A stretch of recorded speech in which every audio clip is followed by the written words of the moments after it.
Welcome to the Quiet Warrior Show, where we help top leaders find their pathway to incredible success and a lifetime of happiness. Here is your host, Tom Dutta, the Quiet Warrior. All right, everybody, welcome to the Quiet Warrior Show. I am excited. We have a guest in the green room today.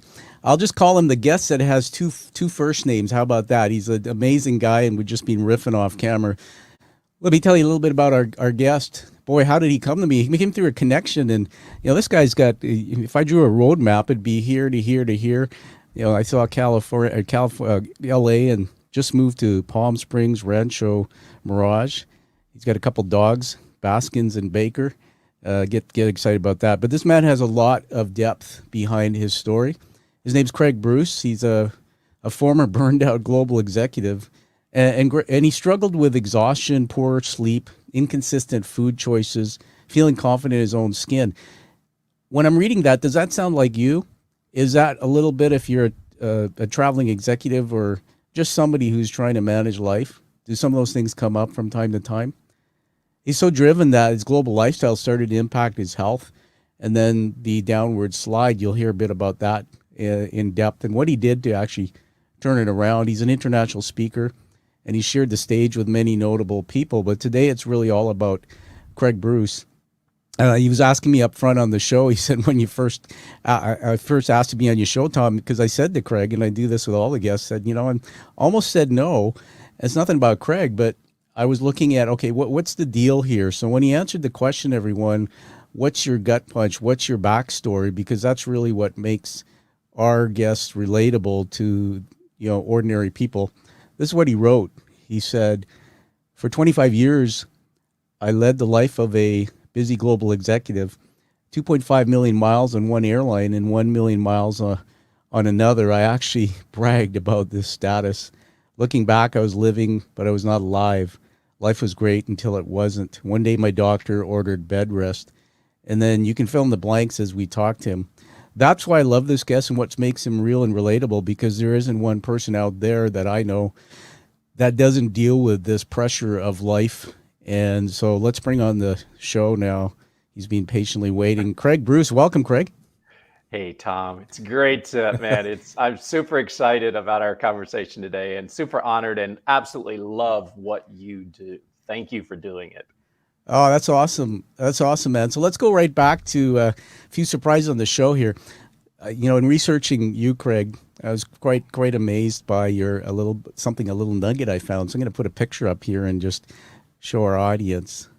Who's that? Oh my God, that's my parents, man. You are man, you're gonna make me cry. That's my parents, Bill and Carol Bruce. Okay, you can cry. You can cry now. Damn, they just celebrated their 65th wedding anniversary, and wow. They are why I am who I am today. Partially, a lot of who I am today is because of them. Yeah. Wow. Thank you. Powerful, Tom. Thank you for sharing that with your audience. They're amazing people. You're welcome. I'm going to let you get your breath there. Everybody, take a look at that. What do you think? Who's got the best? Was that mom and dad? Do you see him in there? I think. So the first thing I wanted to say is I always start off the show and we talk about, okay, tell me where it all began, the early years. When I came across that, 65 years, that doesn't happen very often, man. My parents made it to 32. Tell us about your childhood and growing up with those parents. Yeah. So I grew up in a small town in North Carolina and was blessed to be from a really good family. My dad was a savings and loan executive, and my mom early on was a stay-at-home mom because that's what you did back then. Then she later on had a very successful career in retail as a buyer. Growing up, I will say that I never really felt like I fit in. I didn't fit in with the girls because I wasn't a girl, and I didn't fit in with the guys because I wasn't a jock. But yet I did really well. I graduated at the top of my class in high school, went to university of my choice. Yeah. And as I look back as to growing up in that environment, I had their constant support, although they were overprotective as hell. I was their first kid. And when and my youngest brother is 9 years younger than I, when, by the time he got to high school, the stuff he got to do, I'm like, why didn't you let me do that? And we have that conversation a lot, and we joke about it. But it's because they love and cared me, and they wanted the best for me. But what I found as I looked back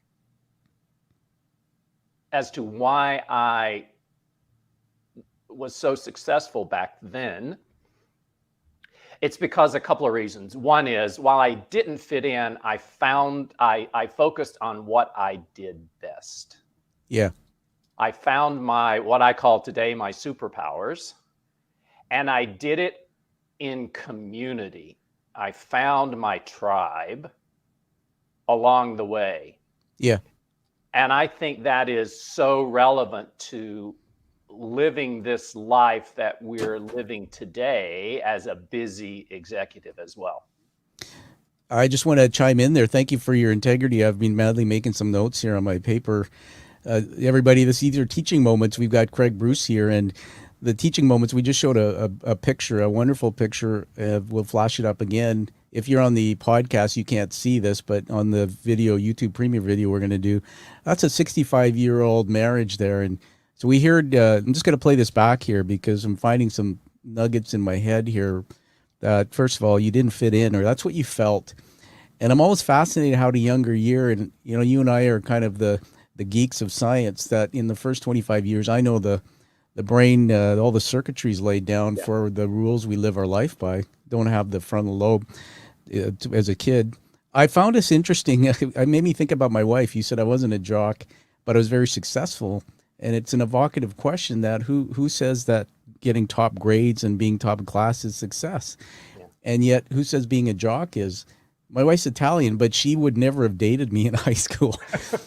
I was the nerdy kid. It's funny. I think I just found my other brother from another mother because I felt I didn't fit in. Yeah. And what you're doing now is you're picking up a thread in my story and probably millions of children and youth out there. So I'm really interested. Your parents were very loving and looks like protective. So before we go to the next part of the journey, what do you think shaped you through those early experiences that were limitations but were also strengths? Is there anything that stands out? Yeah, I remember, so my parents shaped me. Yeah. Having role models of parents that were in a loving, committed relationship, having a dad that was extremely successful as a business leader in the community, a mom who was there every step of the way. I mean, I was in the band and in choir, and when we would travel, she'd be up at 4 a.m. cooking our lunch, and I mean, just amazing. And so I think having amazing role models as parents, I think getting some form of religion, which taught me some values and principles. Yeah. My spirituality has evolved over time. I grew up, for those of you in the U.S., I grew up in the South in a Baptist church. Ah. And there were aspects of those principles that I don't embrace today. However, the fact of being a good person, connecting to a source that is higher than you, had I not had that teaching as a young kid, I wouldn't be the man that I am today. Well, I just want to. Yeah. Sorry, Craig. You go ahead. I've got something. I wrote it down here. I'll share that with you. But keep going. Yeah. And then I think the values that I live my life by today, as I look back, those were formed in my early years. And Tom, and that's what I love. I knew this was going to be a thought-provoking conversation for us, just because of your style, and I love it. Thank you. And I had never really, until now, just made that connection. So thank you for that connection, because I today am living my life, my best life now, through my top 4 values. And what are they? Connection to my source. You call it whatever you want. For me, it's a source. It's a higher source. Yeah. My health and wellness. Yeah. Long-term relationships. And I look back now, and I still have friends from high school that I'm in contact with. Wow. I mean, that's not very common. I mean, you ask a lot of people. No, I just spent the weekend with some college friends. Every year we go to the Final Four basketball tournament here in the States. Yeah. So long-term relationships. And then I will also say the 4th value is around diversity and inclusion. So if you're racist, if you're homophobic, if you're sexist, if you're misogynistic, yeah, I don't need that energy in my life. Yeah. And I think, yeah. I want to jump in there and riff with you, because we're about storytelling. I love this. So the energy, the last little thing you just said triggered me, and it's, I don't want that energy in my life. That is so powerful. Everybody, that's a teaching moment, because for a long time in my life, Craig, there was this energy, and I still sometimes am drawn to people that bring me down or bring me in a space I don't want. And I think that's the brain looking for that old rush, the peptides that addicted me to that kind of situation. Right. I was thinking about this narrative that's unfolding here. So, everybody, this is not me projecting on Craig. This is my skill that I try to figure out the hero's journey as it unfolds. But here's a guy who grew up with wonderful parents. But you heard little nuggets there coming out of him, his story. You heard about, the brother, and the overprotective. How come I couldn't do things like that? These are important little neural nets that we're hearing coming out of your unconscious mind, that many people that I've learned through my own mistakes, Craig, we don't realize till later in life how much that manifests itself and controls our life. What I also love about is that, you top of class, extremely successful, but it didn't fit in, wasn't a jock. So the rules laid down, and you seem to be this way, that this is what I have to do, and maybe is that what I have to do to please mom and dad, or to make them notice me over brother, all these kind of things. Fascinating stuff, which is why I love you and your story. I want to show you this. You got my heart, because I don't usually bring in faith, but dude, I had no spirituality. I was baptized a Catholic when I was a kid. Yeah. I denied my faith, but when I had the brain injury and I was at my lowest, I turned to the good book, and I'll give it back to you on this because I want to ask you something about it. What I really found in that is that the book is really, I can't say I met God, but Craig, the book is stories about how God was teaching people to live with kindness, with love. Yeah. And I'm a kid who didn't learn that in my childhood, and that created the biggest pain in relationships with people. Right. So I want to give it back to you on a question around this. What was the moment you found faith? Why? And how do you integrate that into your living? And then I guess one really provocative question is, do you think Christ had a coach? Well, so did Christ have a coach? And yeah. So first of all, thank you for sharing that story. And thank you. I really that means a lot that you shared that with me this morning. So thank you. I will say that growing up in the church that I did, I was always taught that, I'm gonna hear this voice. Yeah. And I never heard it. Wow. I just never heard it. And again, I thought, what's wrong with me? Interesting. But I played the game because what that allowed me to do was to connect with my peeps, because I was involved in the youth program. I was involved in chorus, which we traveled the US. And that allowed me to really build on my superpowers. It wasn't until, I think, years later, fast forward, I'm in Chicago working for this management consulting firm, and someone introduced me to a community where it was all about diversity, inclusion, being the best person you are, connecting with a source. What you can call it whatever you want. And that began to resonate with me, because I knew that there was something higher than I. Yeah.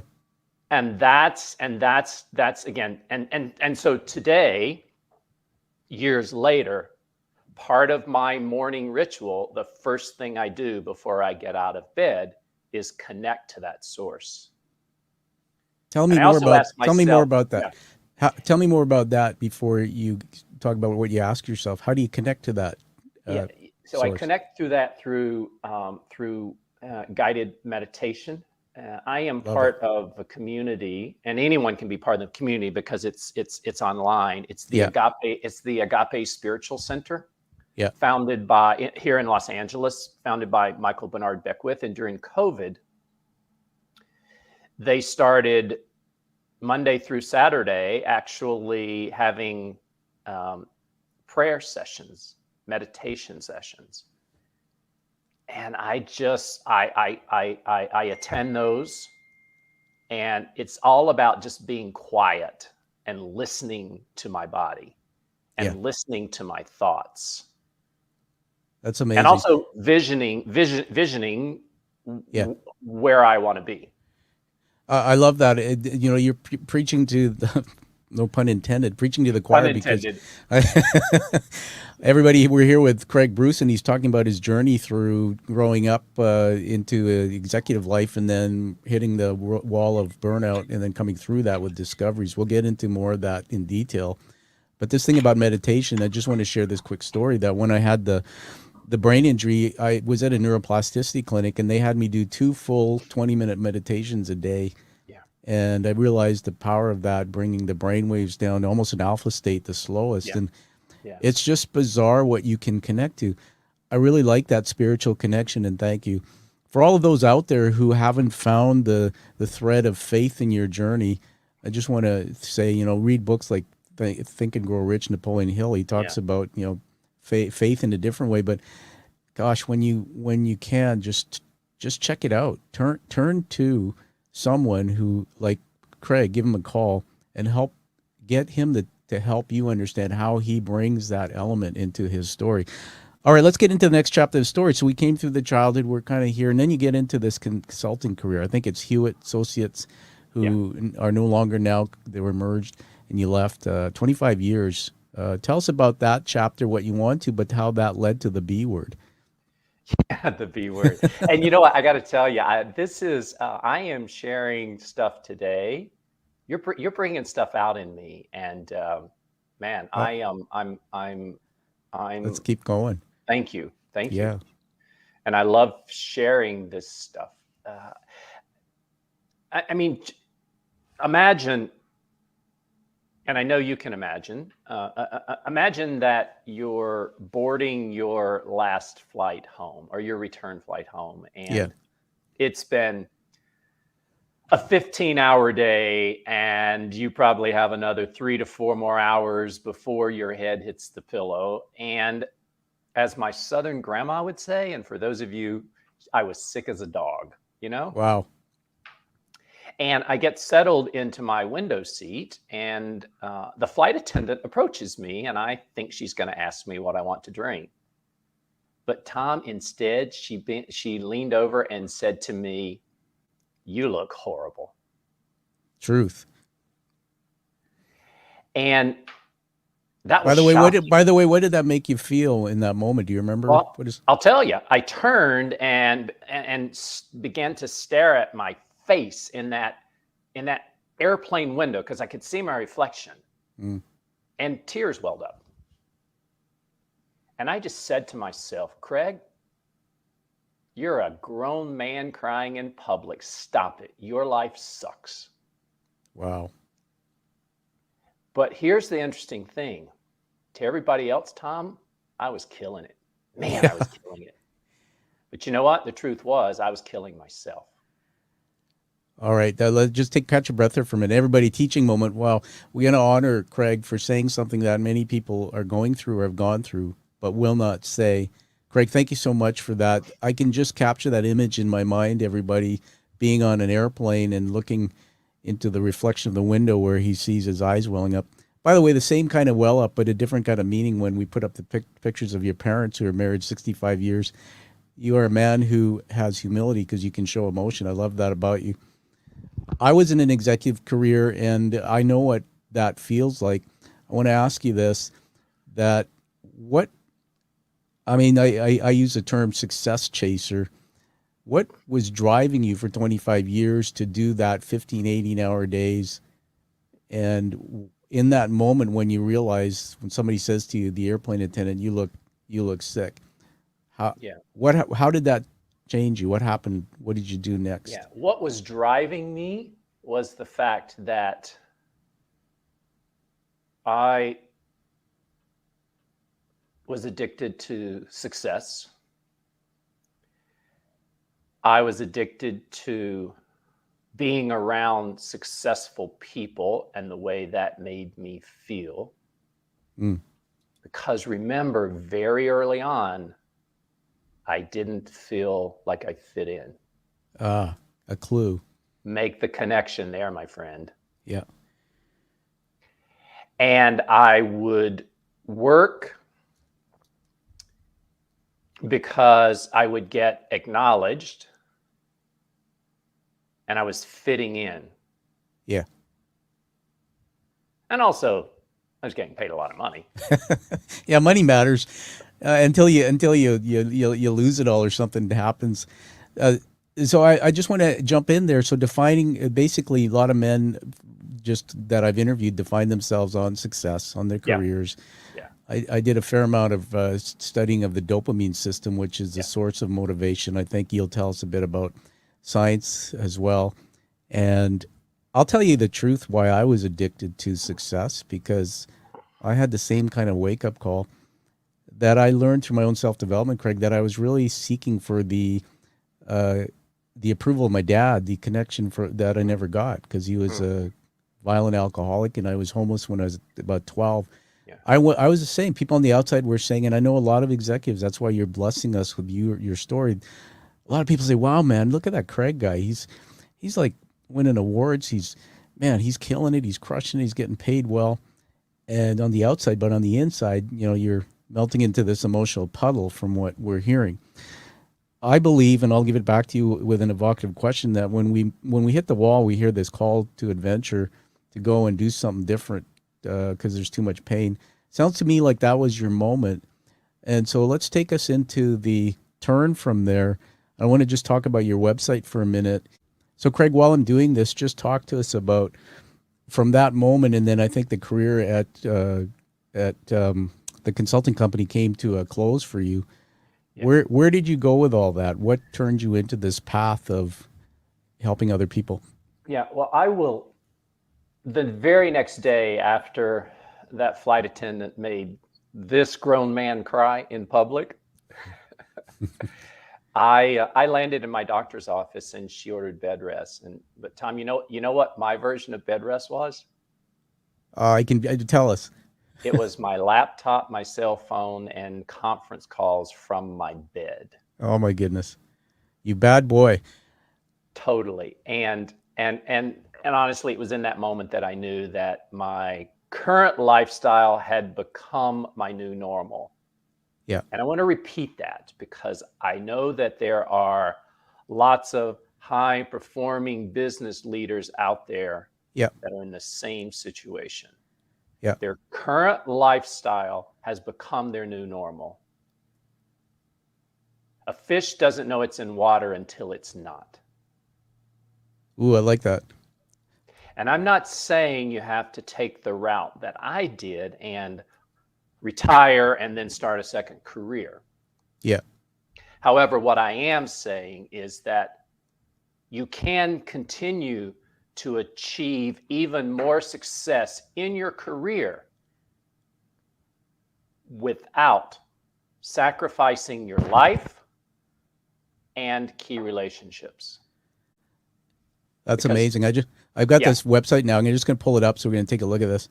That's pretty cool. So this actually, everybody, is his Craig's website, and it just blew me away when I saw that word limitless, and I started thinking about what attracts me to this website. Well, when I was a workaholic and high performing exec, that limitless word was what was in me. But then I scroll down on your website and I see there's a lot more to it, and your limitless is talking about much more. So let's get into that. What's the transformation that you made, and how do you help people with the programs that you teach? yeah, such a great question, and thanks. The transformation that I made was I then left the consulting firm and went back to school to get into health and wellness, Yeah. and started to work for an amazing. I left Chicago, moved to Los Angeles because I needed warm weather, couldn't take the winters anymore. Don't blame you. and and started to work for an amazing organization, Equinox, Yeah. high-end health and lifestyle Yeah.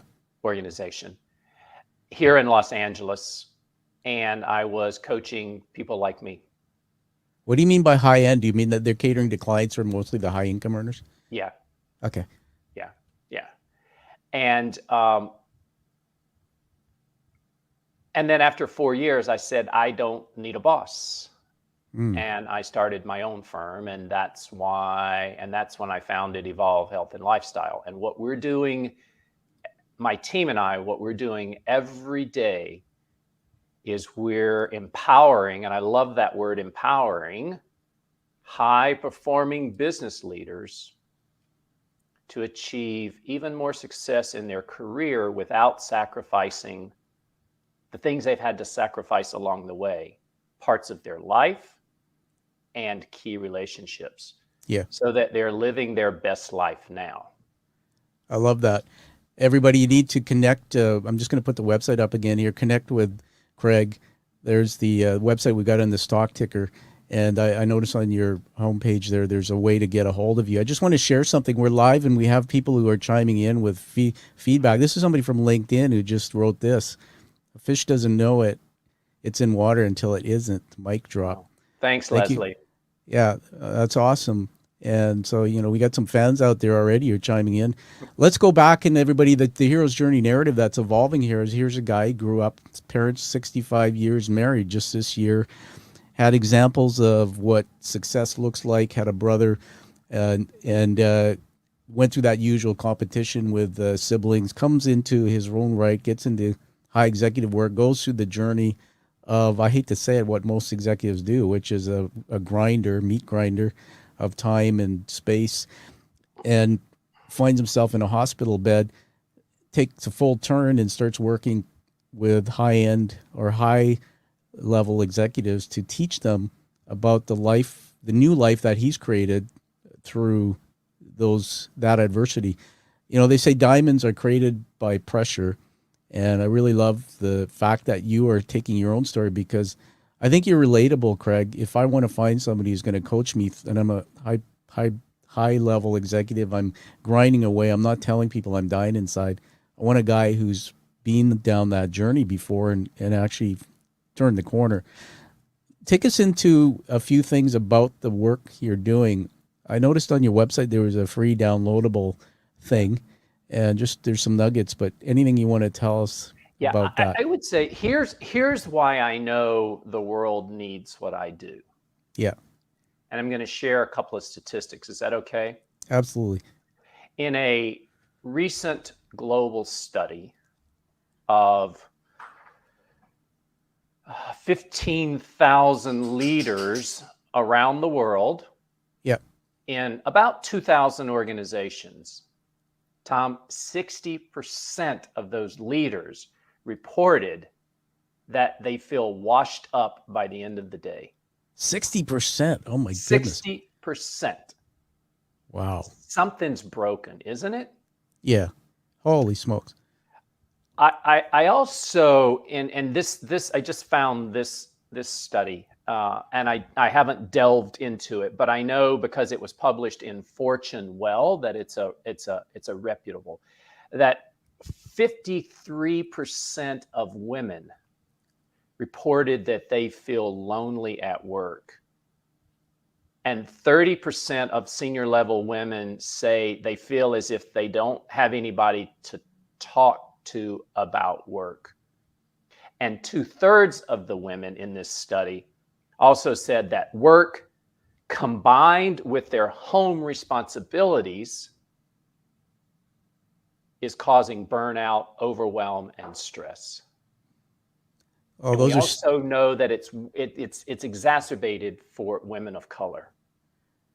that's interesting. Those are staggering numbers. So tell us what you would advise those women. What things would they do to work through that? Yeah, and so it's for me, yes, I would say one, it's about clearly defining who you are and who you want to be and how you want to show up every day. And let me take a step back. Yeah. What I have found in coaching hundreds of high-performing business leaders, and not necessarily C-suite, just high-performing business leaders, is that there are 3 areas to focus on that will move you in the direction of continuing to achieve that success, but also finding time for you and the relationships.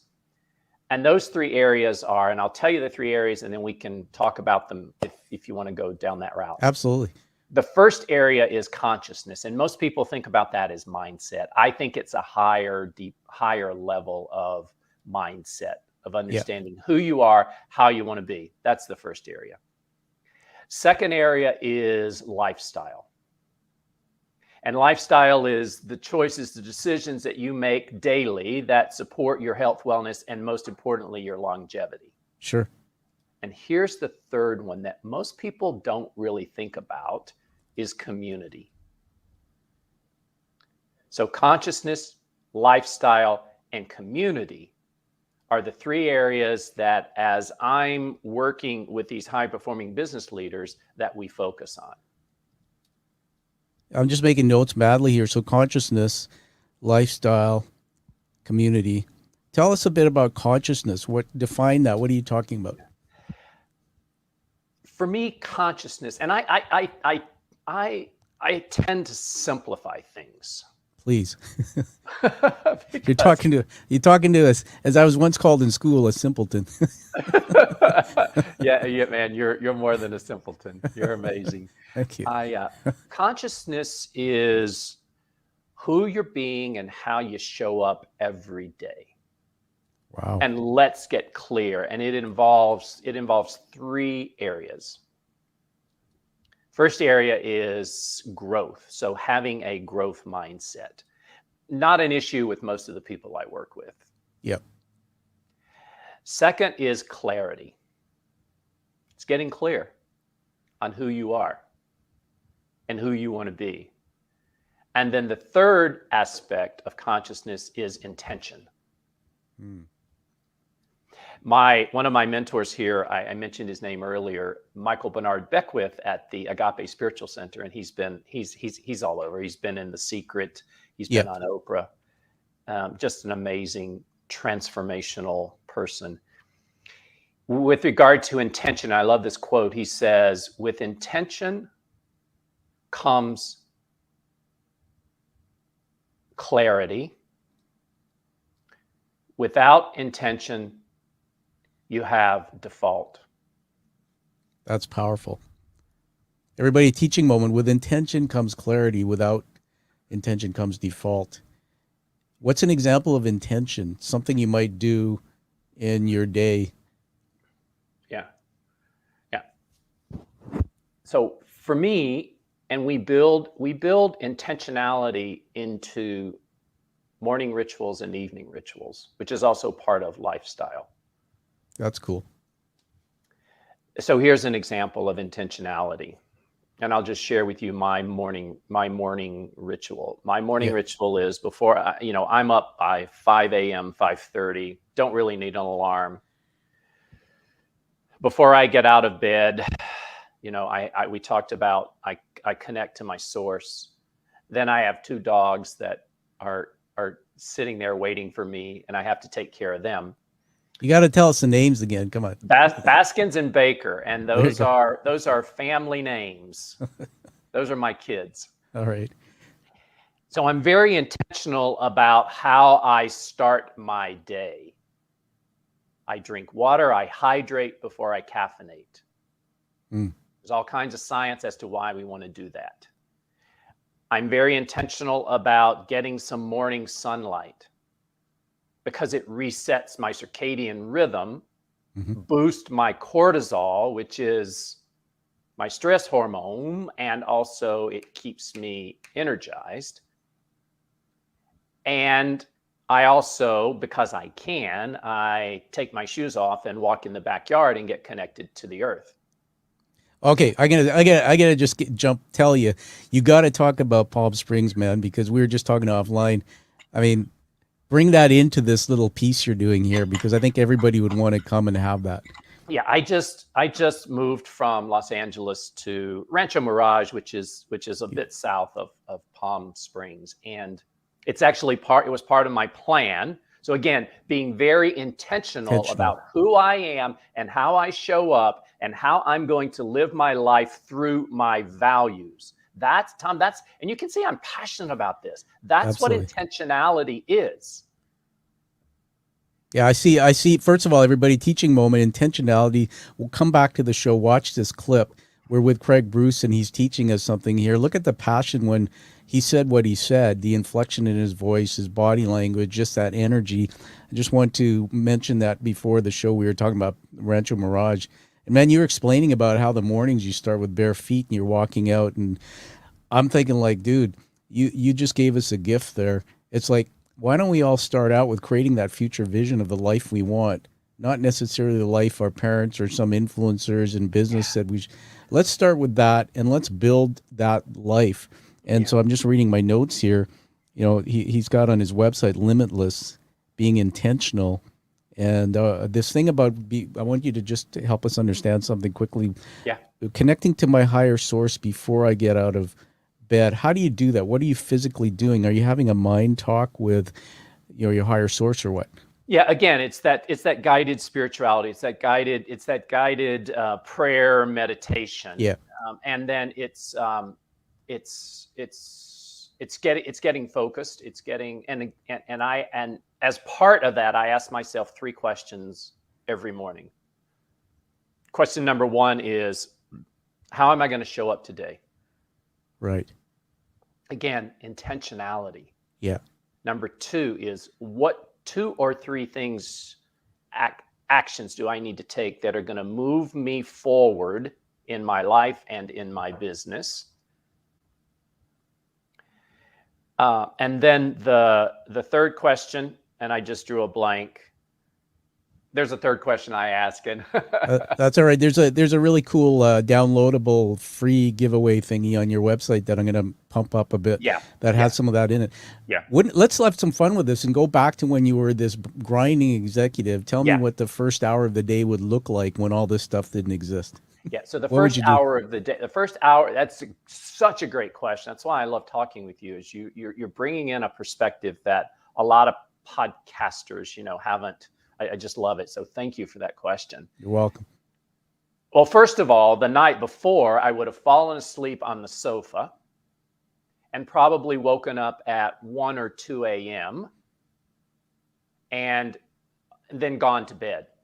The absolute wrong thing to do.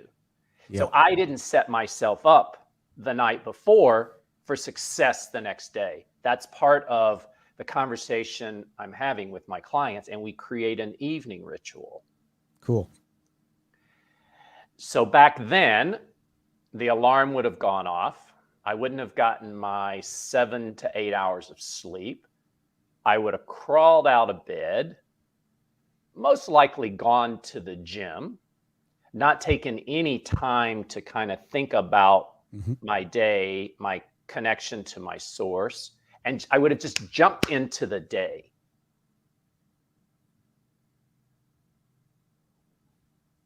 Right? And so I wasn't setting myself up for success. Yeah. I was living on other people's terms. Yeah. So what a lot of people do, I think a lot of these guys, especially I saw this a lot when I traveled, Craig, like you did, landing in in America somewhere, because I traveled across Canada, US in my executive work. You see, the gym's full, you see the bars full, and it's almost like we're addicted to that adrenaline or to that, dopamine rush of go, go, go, go, go. No. We're not going to meditate or connect to our higher source first thing in the morning to calm our nervous system, to get us reset for success that way. We have to be doing something. We have to read our emails. We have to read the newspaper. We have to do. The biggest thing about sleep, dude, that really blew my mind is I got this out of a book called Why We Sleep, actually. Yeah. That I didn't realize until I got the brain injury and went through this, that short-term memory transfers to long-term memory during REM sleep. All this. And I'm thinking like, man, like I grew up with so many mentors as a young executive, like 31 is when I got up there to that level, who are like, oh, you got first one in the office. You got to be, 4 or 5 hours sleep. Who needs 8 hours? And the impact that has, which you're teaching us now on just the extension of your life is dramatic, right? Yeah.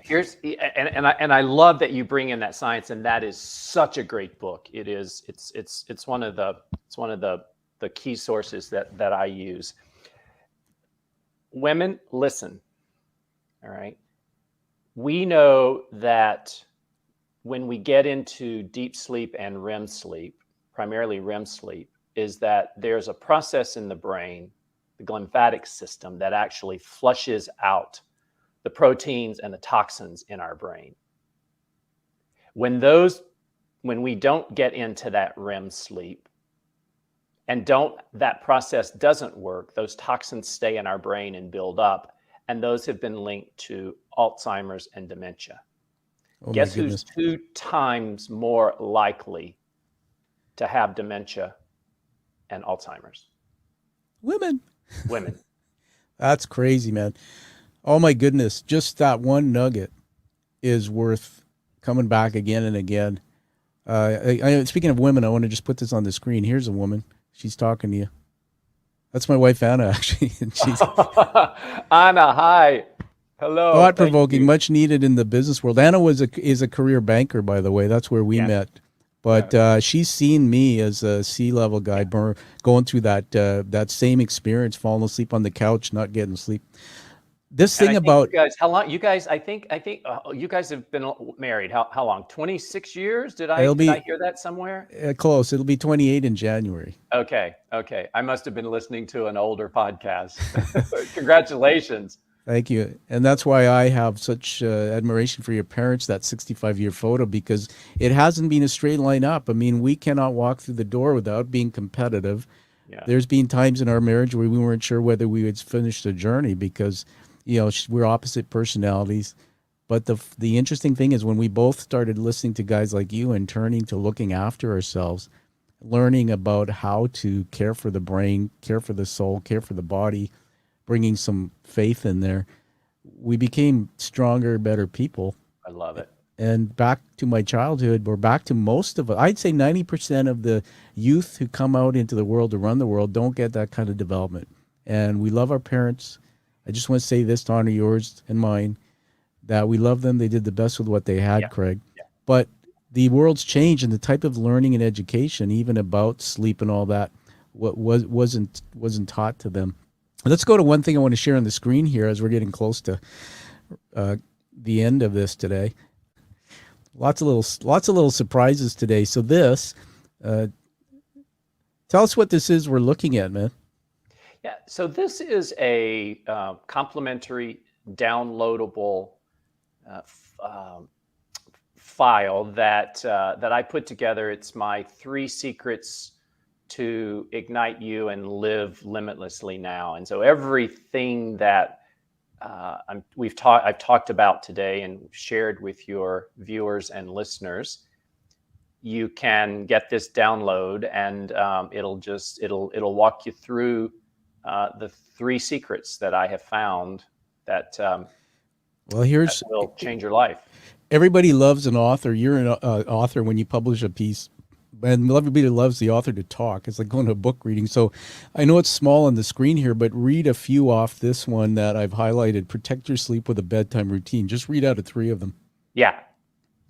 We know that from science that there are some best practices around creating a bedtime ritual. I actually have changed that word ritual from routine to ritual.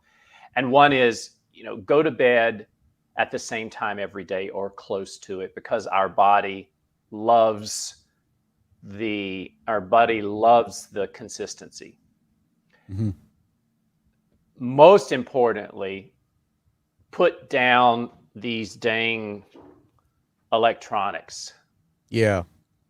And Totally. laptop. What are most, and shut off the TV. What are most of us doing right up until the time we go to bed? We're either on our laptop, we're checking our emails, we're checking social media, we're watching TV. The absolute wrong thing to do to get quality sleep. So for at least, let's begin with 30 minutes. Shut down your electronics. And there's all kinds of science as to why that impacts the quality of your sleep. And then the third, and this is one, Tom, that I didn't realize at the time when I was working, but most afternoons I'd go down to, around 3 o'clock, 4 o'clock, I'd go down to Starbucks in our building, and I would get I don't drink coffee, but I'd get a green tea or a black tea. Yep. Still caffeine in those. Still caffeine. The absolute wrong thing to do, because what that caffeine does is it blocks a neurotransmitter that promotes sleep in your body. And the half-life, meaning the time that caffeine stays in your body, is up to 6 and maybe even 8 hours. And it was impacting the quality of the sleep. That's why I couldn't get good quality sleep. That's why I would wake up tired the next morning. So end your caffeine by 2 p.m. in the afternoon. Those are some of the tips. And they're all science-based. Yeah. I just got to say, teaching moments, everybody. What we're here with Craig Bruce, and he's also the author of this free downloadable, call it a mini ebook, and we're looking at it with his rituals about starting the day off, ending the day off. And again, this came out of his journey through high executive career leading to burnout and his own health issues, and then rebounding into something that's amazing with life. But you look at these things here, it's very succinct, it's very easy. I'm going to do a shout out here, everyone, to go to his website. You see it on the stock ticker. If you're on the podcast, you'll hear me saying evolvehealthandlifestyle.com. Go there and, put in your email. You honor him so he can connect to you. You can always unsubscribe later, but you get something if you give. Take this. And I'll tell you, if you shrink this down, everyone, put it on your little, take photographs on your phone and apply some of it. I think it's going to change in some way. I want to talk about this last one with you, Craig, and that's it's on screen there. Improve your digestive process and nutrient absorption. I'm going to tell my wife, take note here. Anna's amazing. My wife's Italian. We have an espresso machine to talk about coffee. Ooh. And we've gotten into that 1 cup in the morning and that's it. But this is really important, mindful meals and things. I've heard about this and started learning. Tell us more about what you're saying here. Yeah. What I'm saying here is that how do most of us eat our meals? We're eating them in front of the TV. Mm-hmm. We're eating them in front of our computer, our lunch. I remember when I was consulting, I'd go down to the cafeteria and I'd get an amazing healthy lunch, salad with a lean protein and lots of veggies. And I'd come back and I'd jump on conference calls, and 30 minutes later, I'd look down and my salad was gone. Wow. The absolute wrong thing to do. Yep. because we know that we know that up to 20% of the digestive process actually begins before food hits your stomach. Interesting. So if we can eat slowly, chew thoroughly, and without distractions, we increase the probability that we're going to actually absorb the nutrients into our body. I also think it's important that we eat whole foods, organic, if that's within your budget, and not processed food. Processed food is full of sugar, and we know what sugar. We know what sugar does to our bodies. I think when I grew up, I had this big picture of Arnold Schwarzenegger on my door in my parents' house, my room, and he called it White Death, sugar and flour. Man, dude, I grew up where Krispy Kreme donuts, 30 minutes from where they were founded. Double and I remember, we didn't know any better. On Sunday after church, we'd drive down to Krispy Kreme and order and get a couple dozen donuts. We'd bring them home, and that's what I would eat for breakfast. Oh my goodness. I don't know how many people who aren't Americans know about these, but there's something special about how they make them. Just tell everybody, because I think you know it. Yeah, they're just, Krispy Kreme are the best donuts in the world. They glaze them. They're just, I don't know. They got a special sauce in there that they're addictive. But anyway, don't do those anymore. But you need a defibrillator. I'll tell you, so part of my travels took me to Atlanta, Georgia regularly. I had a board of directors in Baltimore and the sister company there when I was CEO up here. Yeah. And everybody, this is just blow your mind stupid. Krispy Kreme double fries their donuts. So you make it, take it out. Oh, and we'll put it back in again for another round. You might as well take your heart and fry it and then just put some icing on it. Yeah. Oh, goodness gracious. So I want to just say this about that thing that you gave out, the freebie. Everybody get that, but it's so well done. I want to say thank you for that, Craig. Sure. You've boiled down probably a decade of research into a routine that we can apply. I want to, as we move to honoring you with a few things, give it to you on this note that everybody, here's a man who gets it, who went through a successful, in his words, long career. His brain wasn't built for go all the time. His body wasn't built for the way he was beating it up. But he decided to do something about it and learn, and now he's back as a shaman, guide, whatever you call him, teaching and helping everybody. I love this man's approach. And so leave us with one word of wisdom, anything at all you want to say to people who might be listening to this going like, my goodness, my life's out of control right now. I can't sleep properly. I just don't know if I'm where I want to be. Yeah. So a couple of things come to mind. One is, and this is my number one secret to actually taking back control and living your best life now. And we suck at it. My number one secret is to set boundaries, and we suck at it. And I'm going to use the word rather than boundaries because many people react negatively to boundaries. Begin to set rules of engagement. Okay. Put very simply, rules of engagement are your way of communicating to others how to interact with you and you to interact with them. I like that. That is such a teaching moment. Set boundaries or rules of engagement, which is maybe a more positive way. What's really interesting is when I went to that stage of my life, and this goes back 15 years, that I made a decision. I always called myself a frequent flyer, not a frequent father. And I orphaned my daughter for 5 years, Craig, and it's the biggest regret. She's 24 in university now across the country, and I love her. Right. And I remember saying to myself that if I could redo it over and over again, I wouldn't want to work in the evenings. I wouldn't want to work on the weekends. And so I created a lifestyle and I need to work on it more and follow your teachings here. But those boundaries are slipping. I'm involved in some things now where people want to meet all in the evenings and it's a different crowd and different world. And I think what you've given us there as a last nugget is that, and I'm just going to say it this way, that every situation I find myself in is a direct result of the decisions I make.